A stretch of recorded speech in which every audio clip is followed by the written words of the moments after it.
Hi friends, ಎಲ್ರಿಗೂ ನಮಸ್ಕಾರ. ಇವತ್ತೊಂದು ಮಸಾಲೆ ವಡೆ ಮಾಡ್ಕೊಂಡಿದ್ದೀನಿ. ಅಂದರೆ ಇಲ್ಲಿ ಯಾವುದೇ ರೀತಿ ಕಡಲೆಬೇಳೆಗಳು ಬೇರೆ ಬೇಳೆಗಳು ಯಾವುದು ಬಳಸಿಲ್ಲ. ನಾನು ಅವರೆಕಾಳು, ಹಸಿ ಅವರೆಕಾಳು ಉಪಯೋಗಿಸ್ಕೊಂಡು ಸ್ವಲ್ಪ ಸಬ್ಬಸಿಗೆ ಸೊಪ್ಪು ಹಾಕ್ಕೊಂಡು ವಡೆ ಮಾಡ್ಕೊಂಡಿದ್ದೀನಿ. ಎಷ್ಟು ಚೆನ್ನಾಗಿದೆ ಗೊತ್ತಾ. ಇದನ್ನು ಮಾಡಿ 1 ಅವರ್ ಬಿಟ್ಟು ತಿಂದರೂ ಕೂಡ ಅದೇ ಕ್ರಿಸ್ಪಿಯಾಗಿ ಕರುಮ್ ಅನ್ನೋ ಥರನೇ ಇರುತ್ತೆ. ಒಳಗಡೆ ಎಲ್ಲ ಸಾಫ್ಟಾಗಿ, ಮೇಲ್ಗಡೆ ಕ್ರಿಸ್ಪಿಯಾಗಿ ತುಂಬಾ ಚೆನ್ನಾಗಿರುತ್ತೆ. ಇದು ಹಸಿ ಕಾಳಾಗಿದ್ದರಿಂದ 1-2 ಎಕ್ಸ್ಟ್ರಾ ಇಂಗ್ರೀಡಿಯೆಂಟ್ಸ್ನ ಬಳಸ್ತಾ ಇದ್ದೀನಿ. ನೋಡೋಣ ಬನ್ನಿ ಯಾವ ರೀತಿ ಮಾಡೋದು ಅಂತ. ತುಂಬ ಈಸಿಯಾಗಿ ಮಾಡ್ತಾಯಿದ್ದೀನಿ. ಡೈಜೆಷನ್ ಕೂಡ ಚೆನ್ನಾಗಾಗಬೇಕು. ಅದಕ್ಕೋಸ್ಕರ ಮೊದಲಿಗೆ ನಾನಿಲ್ಲಿ 1 ಕಪ್ಪು ಅಥವಾ 1.5 ಕಪ್ಪಷ್ಟು ಇದೆ ಹಸಿ ಅವರೆಕಾಳು. ಇದನ್ನು ಬೇಯಿಸೋ ಅವಶ್ಯಕತೆ ಇಲ್ಲ, ಹಸಿದನ್ನೇ ಉಪಯೋಗಿಸ್ಕೊಳ್ಳೋಣ.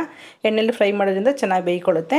ಹಸಿಮೆಣಸಿನಕಾಯಿ ಖಾರಕ್ಕೆ ತಕ್ಕಷ್ಟು, ಶುಂಠಿ 1 ಇಂಚಷ್ಟು ತುರಿದಿಟ್ಕೊಂಡಿದ್ದೀನಿ, ಸ್ವಲ್ಪ ಕರಿಬೇವಿನ ಸೊಪ್ಪು, ಚಕ್ಕೆ ತೊಗೊಂಡಿದ್ದೀನಿ, ಒಂದು ಅರ್ಧ ಇಂಚಷ್ಟು, ಸೋಂಪು 1 ಟೀ ಸ್ಪೂನಷ್ಟು ಬೇಕಾಗುತ್ತೆ. ಸೋಂಪು ಮತ್ತು ಚಕ್ಕೆನ ಮಿಸ್ ಮಾಡಲೇಬೇಡಿ, ಟೇಸ್ಟ್ ತುಂಬಾ ಚೆನ್ನಾಗಿರುತ್ತೆ. ಇದ್ರ ಜೊತೆಗೆ 1 ಗೆಡ್ಡೆಯಷ್ಟು ಬೆಳ್ಳುಳ್ಳಿ ಹಾಕ್ಕೊಂಡು ತರಿ ಪೇಸ್ಟ್ ಮಾಡ್ಕೋಬೇಕು, ನೀರು ಹಾಕಬಾರ್ದು. ಆಮೇಲೆ ಅದಕ್ಕೆ ಆ ಪೇಸ್ಟಿಗೆ ಹಸಿ ಅವರೆಕಾಳು ಹಾಕ್ಕೊಂಡು ರುಬ್ಕೊಳ್ಳೋಣ. ಅದ್ರ ಜೊತೆಗೆ ಒಂದು 3 ಸಣ್ಣದಾಗಿರೋಂಥ ಈರುಳ್ಳಿನ ಸಣ್ಣದಾಗಿ ಕಟ್ ಮಾಡಿ ಇಟ್ಕೊಂಡಿದ್ದೀನಿ. ಈರುಳ್ಳಿ ನಿಮ್ಮ ಇಷ್ಟಕ್ಕೆ ತಕ್ಕಂತೆ ಬಳಸ್ಕೊಳ್ಬಹುದು. ಸ್ವಲ್ಪ ಸಬ್ಬಸಿಗೆ ಸೊಪ್ಪು, ಸ್ವಲ್ಪ ಕೊತ್ತಂಬರಿ ಸೊಪ್ಪು ತೊಗೊಂಡಿದ್ದೀನಿ. ಕಾಳು ಕ್ವಾಂಟಿಟಿ ನೋಡ್ಕೊಂಡು ಸೊಪ್ಪು ಹಾಕ್ಕೊಳ್ಳಿ. ಸೊಪ್ಪು ಕ್ವಾಂಟಿಟಿ ಜಾಸ್ತಿ ಆದರೆ ಇಲ್ಲಿ ಬೈಂಡಿಂಗ್ ಆಗೋಲ್ಲ ಅದು, ಹಾಗಾಗಿ ನೋಡಿಕೊಂಡು ಉಪಯೋಗಿಸ್ಕೋಬೇಕಾಗುತ್ತೆ. ಕಾಳಿಗಿಂತ ಸೊಪ್ಪು ಈರುಳ್ಳಿ ಎಲ್ಲ ಸ್ವಲ್ಪ ಕಡಿಮೆನೇ ಇರಲಿ. ಈಗ ನಾನು ಅದನ್ನು ತರಿ ಪೇಸ್ಟ್ ಮಾಡ್ಕೊಂಡಿದ್ದೀನಿ. ಶುಂಠಿ, ಬೆಳ್ಳುಳ್ಳಿ, ಚಕ್ಕೆ, ಸೋಂಪು ಎಲ್ಲನೂ. ಅದಕ್ಕೆ ಸ್ವಲ್ಪ ಕೂಡ ನೀರು ಹಾಕ್ಬಾರ್ದು. ಅದ್ರ ಜೊತೆಗೇ ಸ್ವಲ್ಪ ಅರ್ಧ ಭಾಗ ಕಾಳು ಹಾಕ್ಕೊಂಡು ತರಿಯಾಗಿ ಪೇಸ್ಟ್ ಮಾಡ್ಕೋಬೇಕು. ಇದನ್ನು ಕೂಡ ತುಂಬ ನುಣ್ಣಗೆ ರುಬ್ಕೋಬಾರ್ದು. ಜಸ್ಟ್ ಮಿಕ್ಸಿನ ಆನ್ ಆ್ಯಂಡ್ ಆಫ್ ಮಾಡ್ತಿದ್ರೆ ನಿಮ್ಗೆ ತರಿ ಪೇಸ್ಟ್ ಬರುತ್ತೆ. ನೋಡಿ, ಈ ಥರ ಇರಬೇಕು. ತರಿಯಾಗಿದ್ದರೆ ಕ್ರಿಸ್ಪಿಯಾಗಿ ತಿನ್ನೋದಕ್ಕೆ ತುಂಬ ರುಚಿಯಾಗಿರುತ್ತೆ. ಇದೇ ಮಿಕ್ಸ್ ಜಾರ್ಗೆ ಮತ್ತೊಂದು ಸಲ ಹಾಕ್ಕೊಂಡು ನೀರು ಸ್ವಲ್ಪ ಕೂಡ ಹಾಕಬಾರ್ದು. ನೀಟಾಗಿ ನೀರೆಲ್ಲ ಬಸ್ತು ಬರೀ ಕಾಳು ಮಾತ್ರ ತೆಗೆದು ತೊಳ್ಕೊಂಡಿದ್ದರಂಥ ಕಾಳನ್ನ ಹಾಕ್ಕೊಂಡು ಪೇಸ್ಟ್ ಮಾಡ್ಕೋಬೇಕಾಗತ್ತೆ.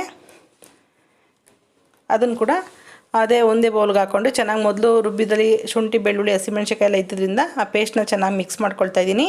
ಇಲ್ಲಿ ಉಪ್ಪನ್ನ ಬಳಸಿಲ್ಲ. ನೀವೆಲ್ಲ ಮಿಕ್ಸ್ ಮಾಡ್ಕೊಂಡ ನಂತರ ಉಪ್ಪಿನ ಕ್ವಾಂಟಿಟಿ ನೋಡ್ಕೊಂಡು ಹಾಕ್ಕೊಳ್ಳಿ. ಇದ್ರ ಜೊತೆಗೇ ನಾನು ಹೆಚ್ಚಿರೋಂಥ ಈರುಳ್ಳಿ, ಸಬ್ಬಸಿಗೆ ಸೊಪ್ಪು, ಸ್ವಲ್ಪ ಕೊತ್ತಂಬರಿ ಸೊಪ್ಪು ಎಲ್ಲ ಹಾಕ್ಕೊಳ್ತಾ ಇದ್ದೀನಿ. ಇದಕ್ಕೆ ಯಾವುದೇ ಮಸಾಲೆ ಪುಡಿಗಳು ಬಳಸೋ ಅವಶ್ಯಕತೆ ಇಲ್ಲ. ರುಚಿಗೆ ತಕ್ಕಷ್ಟು ಉಪ್ಪು ಹಾಕ್ಕೊಂಡು ಚೆನ್ನಾಗಿ ಮಿಕ್ಸ್ ಮಾಡ್ಕೊಳ್ತಾ ಇದ್ದೀನಿ. ಉಪ್ಪು ಹಾಕ್ತಾ ಇದ್ದಂಗೆ ಈರುಳ್ಳಿ ಎಲ್ಲ ಸ್ವಲ್ಪ ನೀರು ಬಿಟ್ಕೊಳ್ಳೋಕೆ ಸ್ಟಾರ್ಟ್ ಆಗಿಬಿಡುತ್ತೆ. ನಮಗಿದು ಕಡಲೆಬೇಳೆ ರೀತಿಯಲ್ಲಿ ಬೈಂಡಿಂಗ್ ಆಗೋದಿಲ್ಲ ಹಸಿ ಕಾಳಾಗಿರೋದ್ರಿಂದ. ಅದಕ್ಕೋಸ್ಕರ ಒಂದು ಟಿಪ್ಸ್ ಕೂಡ ಕೊಡ್ತೀನಿ ನಿಮಗೆ. ಕಡಲೆ ಹಿಟ್ಟಿದು ಬೋಂಡ ಮಾಡೋಕ್ಕೆ ಉಪಯೋಗಿಸ್ತೀವಲ್ಲ, ಆ ಹಿಟ್ಟನ್ನ 2 ಸ್ಪೂನಷ್ಟು ಹಾಕ್ಕೊಂಡಿದ್ದೀನಿ. ಈ ಕ್ವಾಂಟಿಟಿಗೆ ಸಾಕಾಗುತ್ತೆ ಇಷ್ಟು. ಅದ್ರ ಜೊತೆಗೆ 2 ಸ್ಪೂನಷ್ಟು ಅಕ್ಕಿ ಹಿಟ್ಟು ಕೂಡ ಹಾಕ್ಕೊಂಡಿದ್ದೀನಿ. ನಿಮಗೆ ಕಾರ್ನ್ಫ್ಲವರ್ ಬೇಕಾದ್ರೆ ಅದನ್ನು ಕೂಡ ಹಾಕ್ಕೊಳ್ಬೋದು, ಇನ್ನೂ ಕ್ರಿಸ್ಪಿಯಾಗಿ ಚೆನ್ನಾಗಿರುತ್ತೆ. ಇಷ್ಟನ್ನು ಹಾಕ್ಕೊಂಡು ಒಂದು ಸ್ವಲ್ಪ ಉಪ್ಪು ನೋಡಿಕೊಂಡು, ಮತ್ತು ಏನಾದ್ರು ಹಿಟ್ಟೇನಾರು ಹಾಕ್ಕೊಂಡು ಉಪ್ಪಿನ ಕ್ವಾಂಟಿಟಿನ ಸ್ವಲ್ಪ ಜಾಸ್ತಿ ಮಾಡಿಕೊಂಡು ಚೆನ್ನಾಗಿ ಮಿಕ್ಸ್ ಮಾಡ್ಕೊಳ್ಳಿ. ಈಗ ನಾವು ಇದನ್ನು 1 ಗಂಟೆ ಇಟ್ಟು ಕೂಡ ನೀರು ಬಿಟ್ಕೊಳ್ಳಲ್ಲ. ಹಸಿ ಈರುಳ್ಳಿ ಸೊಪ್ಪೆಲ್ಲ ಹಾಕಿರೋದ್ರಿಂದ ನೀವು ಉಪ್ಪು ಹಾಕ್ಬಿಟ್ಟು ಇಟ್ಬಿಟ್ರೆ ನೀರು ಬಿಟ್ಕೊಳ್ತಾ ಹೋಗುತ್ತೆ. ಅಕಸ್ಮಾತ್ ಆ ಥರ ಏನಾದ್ರು ತೆಳುಗಾದರೆ ಬೆಟರು. ಅದಕ್ಕೆ ಸ್ವಲ್ಪ ಅಕ್ಕಿ ಹಿಟ್ಟು ಹಾಕ್ಕೊಂಡು ಮಿಕ್ಸ್ ಮಾಡಿಕೊಂಡು ನಂತರ ನೀವು ವಡೆನ ಕರ್ಕೋಬೇಕಾಗುತ್ತೆ. ಎಣ್ಣೆ ಕಾದಿದೆಯಾ ಅಂತ ನೋಡೋದಕ್ಕೆ ಒಂದು ಸಣ್ಣ ಪೀಸ್ ಹಾಕಿದೆ. ಎಣ್ಣೆಗೆ ಹಾಕಿದ ತಕ್ಷಣ ಅದು ಮೇಲಕ್ಕೆ ಬಂದರೆ ಎಣ್ಣೆ ಚೆನ್ನಾಗಿ ಕಾದಿದೆ ಅಂತ. ಇದನ್ನೆಲ್ಲ ವಡೆಗಳನ್ನೆಲ್ಲ ಸ್ವಲ್ಪ ಉಂಡೆ ಮಾಡಿ ಇಟ್ಕೊಂಡು ಬೇಗ ಈ ರೀತಿ ತಟ್ಟಿ ಹಾಕ್ಕೊಳ್ಬೋದು. ಒಂದು 7ರಿಂದ 8 ವಡೆನ ಒಂದು ಸಲಿಗೆ ಹಾಕ್ಕೊಳ್ಬೋದು. ಒಂದ್ರ ಮೇಲೆ ಒಂದು ಕೂತ್ಕೊಂಡು ಬೇಯೋಂಥ ಅವಶ್ಯಕತೆ ಇಲ್ಲ. ಸ್ವಲ್ಪ ಬಿಡಿಯಾಗಿ ಹಾಕ್ಕೊಳ್ಳಿ, ತುಂಬ ಚೆನ್ನಾಗಿ ಫ್ರೈ ಆಗುತ್ತೆ ಒಂದೇ ಬಣ್ಣದಲ್ಲಿ. ಇದೆಲ್ಲ ಸ್ವಲ್ಪ ನೊರೆ ಕಮ್ಮಿ ಹಾಕೋವರೆಗೂ ನೀವು ವಡೆಗಳನ್ನ ಅಲಗಾಡ್ಸೋಕೆ ಹೋಗಬೇಡಿ. ನೋಡಿ, ನೊರೆ ಎಲ್ಲ ಕಡಿಮೆ ಆಗಿದೆಯಲ್ಲ, ಈಗ ಉಲ್ಟಾ ಸೀದಾ ಮಾಡಿಕೊಂಡು 2 ಸೈಡು ಫ್ರೈ ಮಾಡ್ಕೋಬೇಕಾಗತ್ತೆ. ನೊರೆ ನಾವು ವಡೆ ಹಾಕಬೇಕಾದಾಗ ಸ್ವಲ್ಪ ಐ ಫ್ಲೇಮಲ್ಲಿ ಇಟ್ಕೊಳ್ಳಿ ಸ್ಟವ್ನ.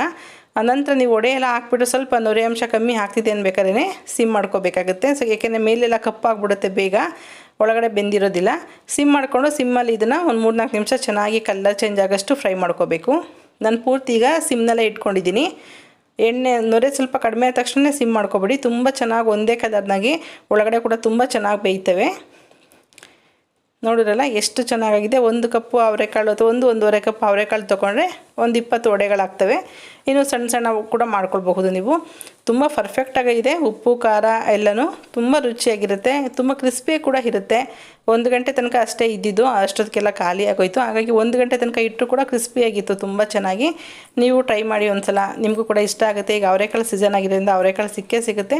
ಇದರಲ್ಲಿ ಅವರೇ ಬೇಳೆ ಉಪಯೋಗಿಸ್ಕೊಂಡು ಕೂಡ ಇದ್ಕಿದ ಬೇಳೆ ಉಪಯೋಗಿಸ್ಕೊಂಡು ಈ ವಡೆನ ಮಾಡ್ಬೋದು. ತುಂಬ ರುಚಿಯಾಗಿರುತ್ತೆ. ಓಕೆ ಫ್ರೆಂಡ್ಸ್, ಈ ವಿಡಿಯೋ ಇಷ್ಟ ಆಯ್ತು ಅಂತ ಅಂದ್ಕೊಳ್ತೀನಿ. ನೀವೇ ನನ್ನ ಚಾನಲ್ಗೆ ಹೊಸಬಾಗಿದೆ ಸಬ್ಸ್ಕ್ರೈಬ್ ಮಾಡ್ಕೊಳ್ಳಿ. ಹಾಗೆ ವಿಡಿಯೋನ ಲೈಕ್ ಮಾಡಿ ಎಲ್ರಿಗೂ ಶೇರ್ ಮಾಡೋದು ಮರಿಬೇಡಿ. ಮತ್ತೊಮ್ಮೆ ನಿಮ್ಮೆಲ್ಲರಿಗೂ ಸಂಕ್ರಾಂತಿ ಹಬ್ಬದ ಶುಭಾಶಯಗಳು. Okay, bye, thank you.